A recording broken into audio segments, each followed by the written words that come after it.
¿Pareció un buen regalo el que le hizo Cristina Alberto?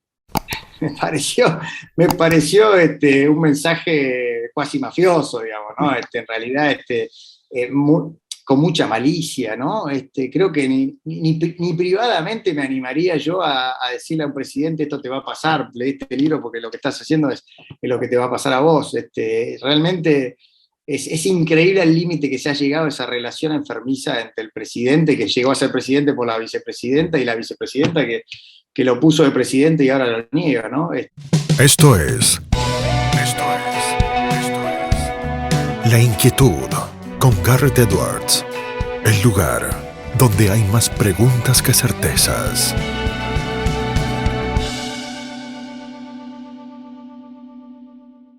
Damos vuelta de página aquí en La Inquietud por CNN Radio Rosario. Tenemos un enorme honor, placer y privilegio. Es economista, diputado nacional de Juntos por el Cambio. Es Luciano Laspina quien está del otro lado. Luciano, ¿cómo estás? Garra Torres te saluda. Hola Garrett, muy bien, gracias por el llamado. Gracias, Luciano, por atendernos. Si te parece, empezamos ya con una cuestión de plano que preocupa muchísimo, que vos has estudiado tanto en el plano de lo académico como también desde lo práctico, desde lo político.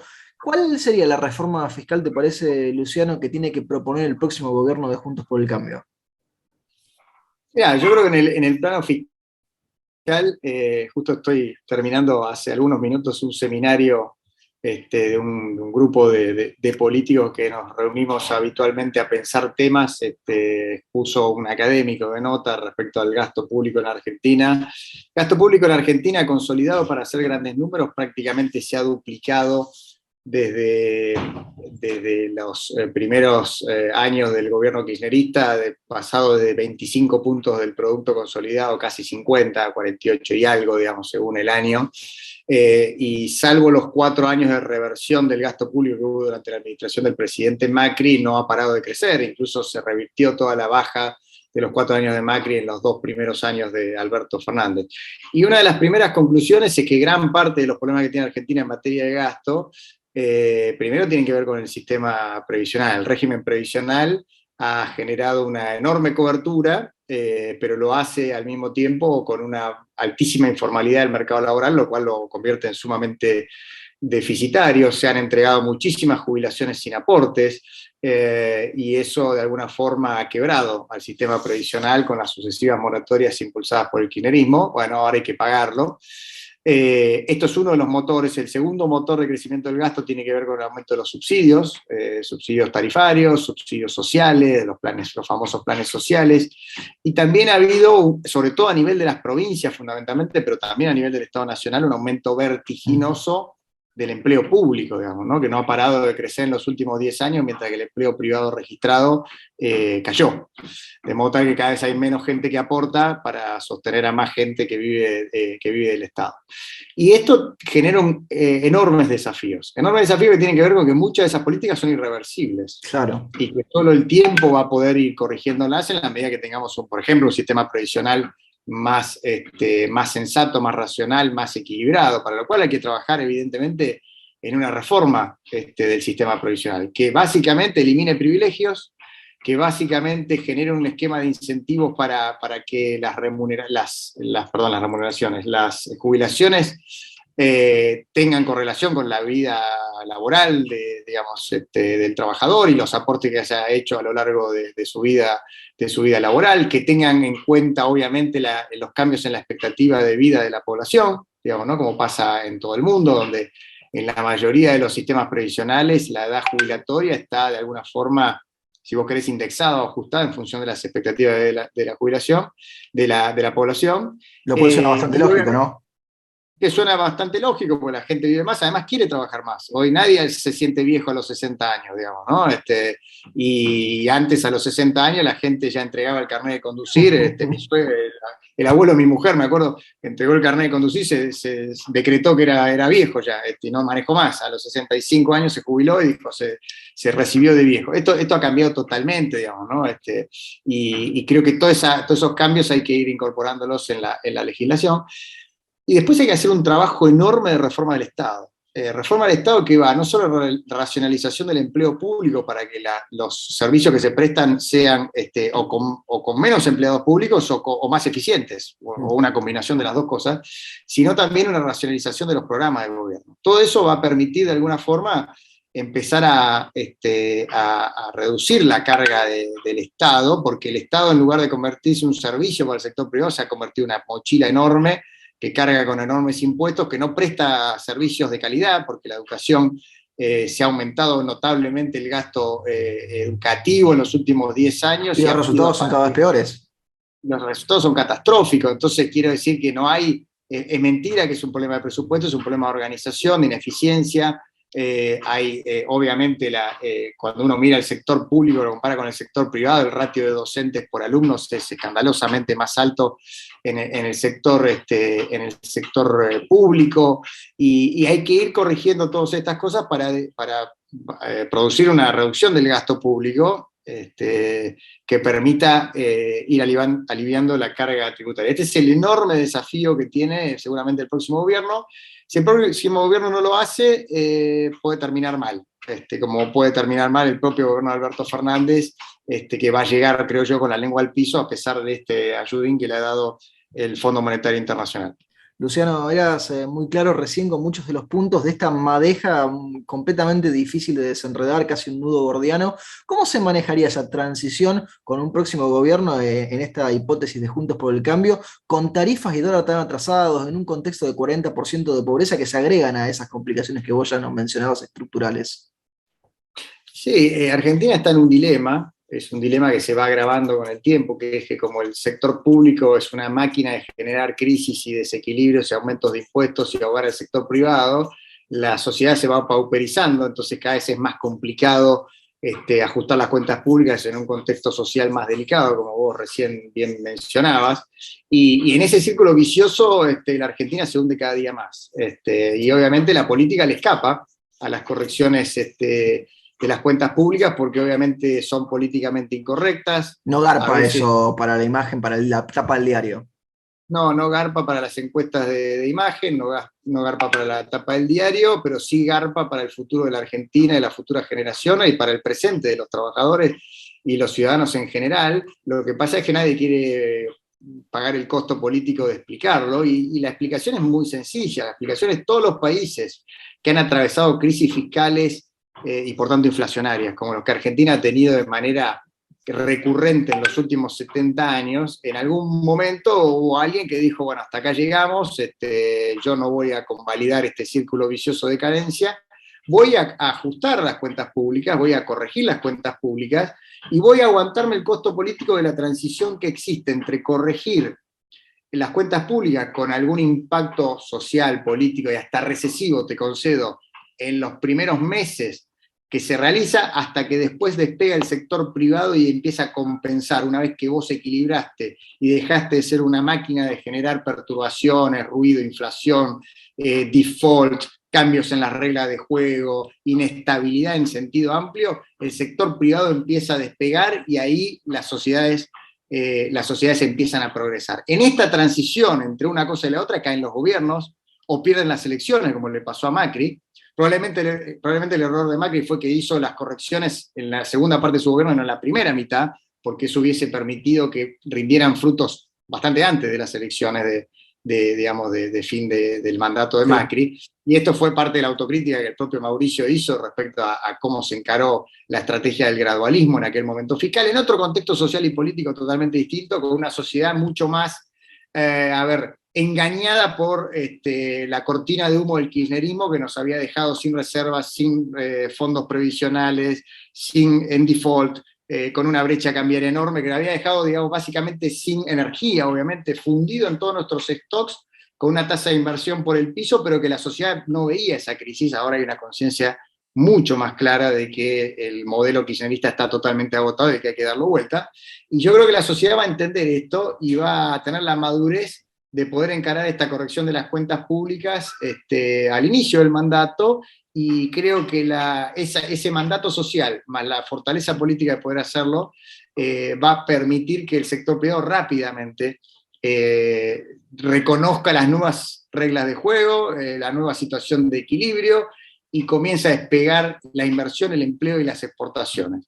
Esta es la apuesta que tenemos que hacer como sociedad, como gobierno, como espacio político, al que le toque a partir del 2023, quien quiera que sea, tiene que llegar con un mandato muy claro, por parte de la sociedad, pero también con una convicción muy profunda de que hay que hacer las reformas que Argentina viene de alguna forma esquivando, salvo con idas y vueltas, hace mucho tiempo, y que eso va a permitir que la sociedad pueda empezar a crecer y a salir de la pobreza.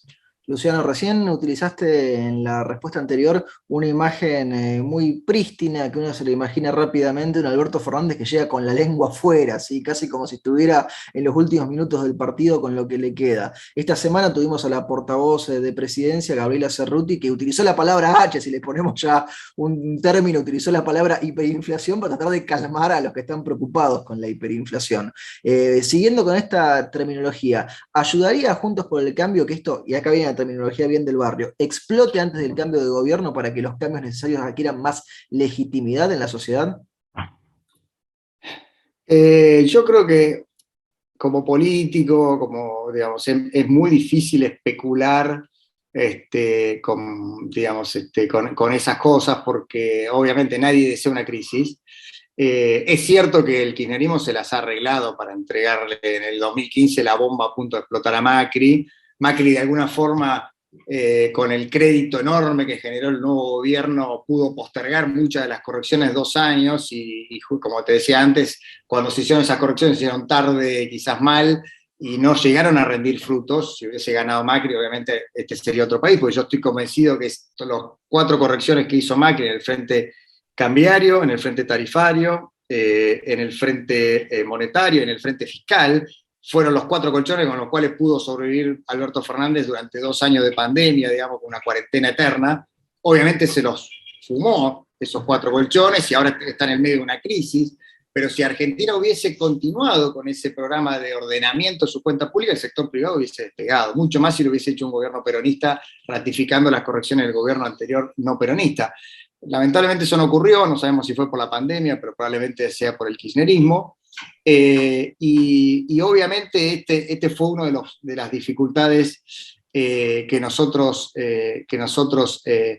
enfrentamos. Ahora bien, lo que va a pasar de aquí a las elecciones no lo sabemos. Lo que nosotros no podemos ser, como fuerza política opositora, ser ingenuos de negar los problemas, Claro. de decir que si llegamos nosotros se soluciona todo mágicamente, y plantearle a la sociedad una realidad idílica que no va a ocurrir ni con nosotros, ni mucho menos si gana el peronismo, porque obviamente la situación va a ser aún más explosiva, ¿no? Porque probablemente la voluntad de cambio va a ser menor, y un gobierno que no modifique de plano el modelo kirchnerista que rige en la Argentina hace más de 10 años, que uno podría calificar como una economía cerrada, estatista, hiperregulada, con déficit fiscal, elevado gasto público, altísima presión tributaria, déficit fiscal y por tanto emisión e inflación, probablemente termine en una hiperinflación en algún momento.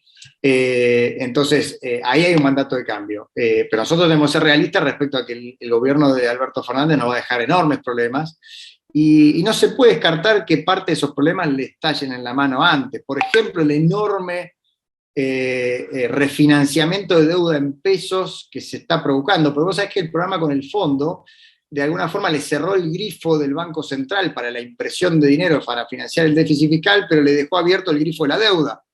Entonces hay una enorme presión de endeudamiento en los bancos, en las aseguradoras, en todos los inversores institucionales que están siendo empapelados de bonos, y que ese vencimiento obviamente va a cargar, a pesar todos esos vencimientos fuerte el año que viene. Y se discute mucho en el mercado hoy qué va a pasar con esos vencimientos, si van a poder ser renovados el próximo año en el medio de una incertidumbre electoral.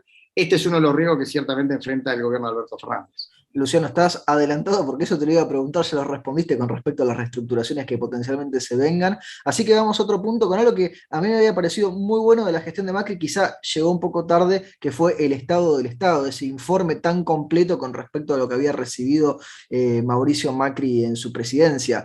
¿Es la idea en una próxima gestión de Juntos por el Cambio que se sepa al instante qué es lo que se recibe, es decir, que no se espere como se esperó en el mandato anterior? Sí, desde ya. Yo creo que el Estado del Estado fue una obra magnífica que hizo el gobierno, pero no la leyó nadie. Probablemente vos y yo, pero no muchos más.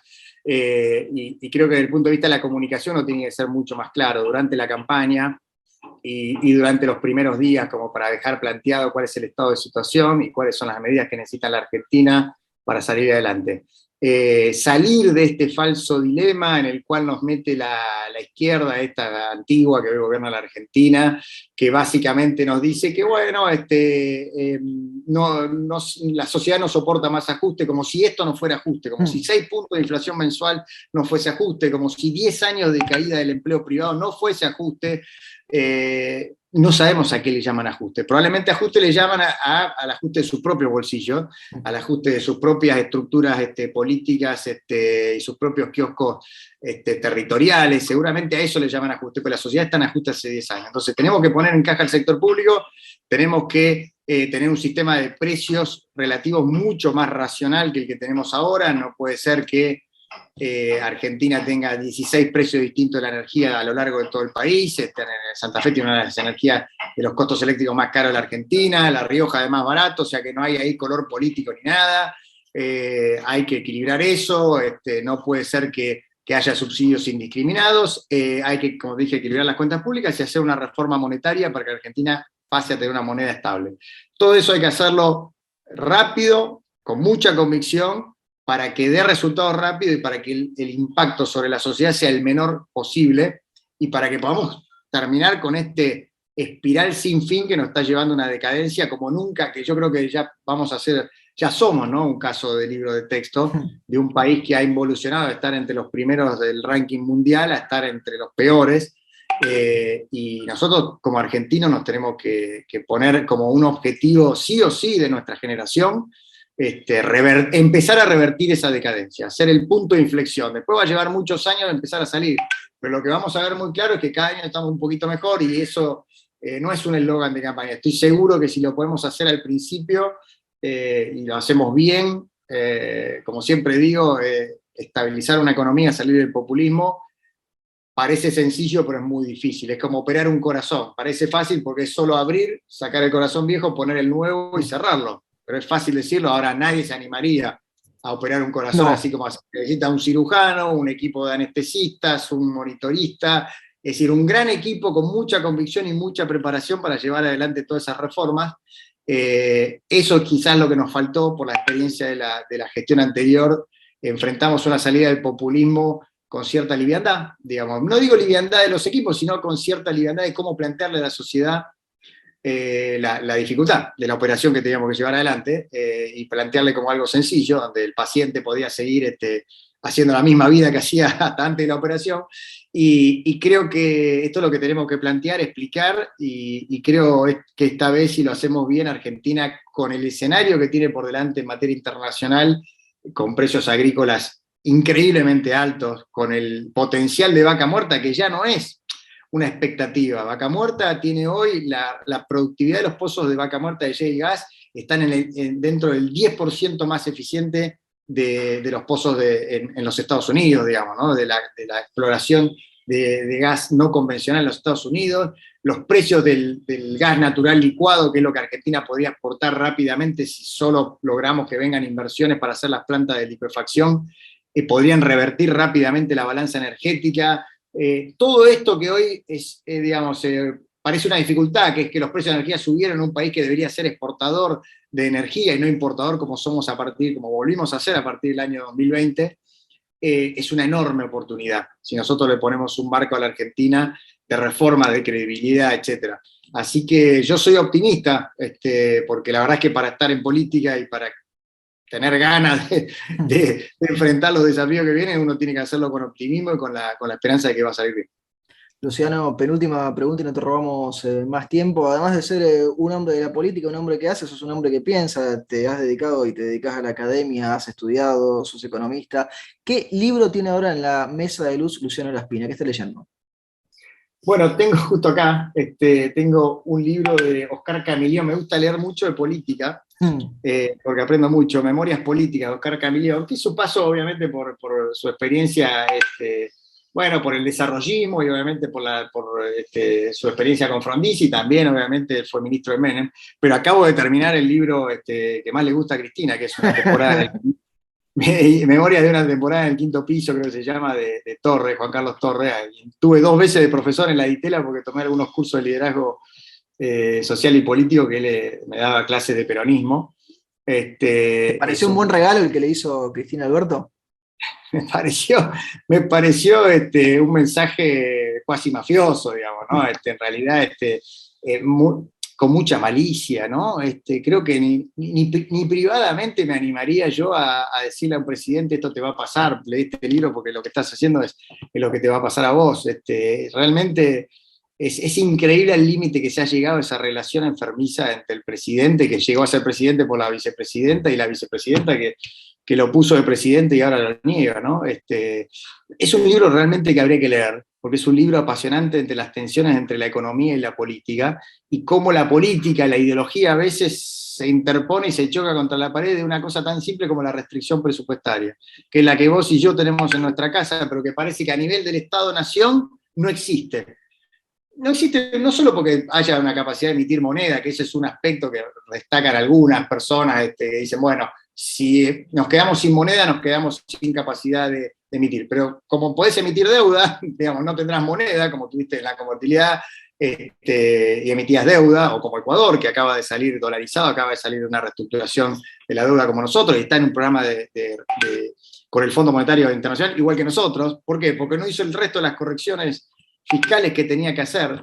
Y ese libro realmente debería ser de lectura obligada de todos los, no tanto de los economistas, de los políticos, porque ahí te muestra cómo, en un contexto en el cual Alfonsín venía con un mandato político totalmente distinto, que era mantener sólida la democracia naciente que teníamos en el año 83, se topa con una macroeconomía que era una piedra en el zapato, y por restricciones ideológicas, partidarias, y varias razones más, no logra hacer un diagnóstico realista, y el propio Surbil, que era su ministro de Economía, choca muchas veces contra la política y termina lamentablemente en una dolorosa hiperinflación en el año 1989. Así que lo recomiendo, es un librazo, más allá que lo haya recomendado también Cristina. Es un librazo para todos los argentinos, para los políticos, para los economistas y para el ciudadano a pie, porque explica cómo cuando no afrontás las restricciones presupuestarias con realismo, terminas mal.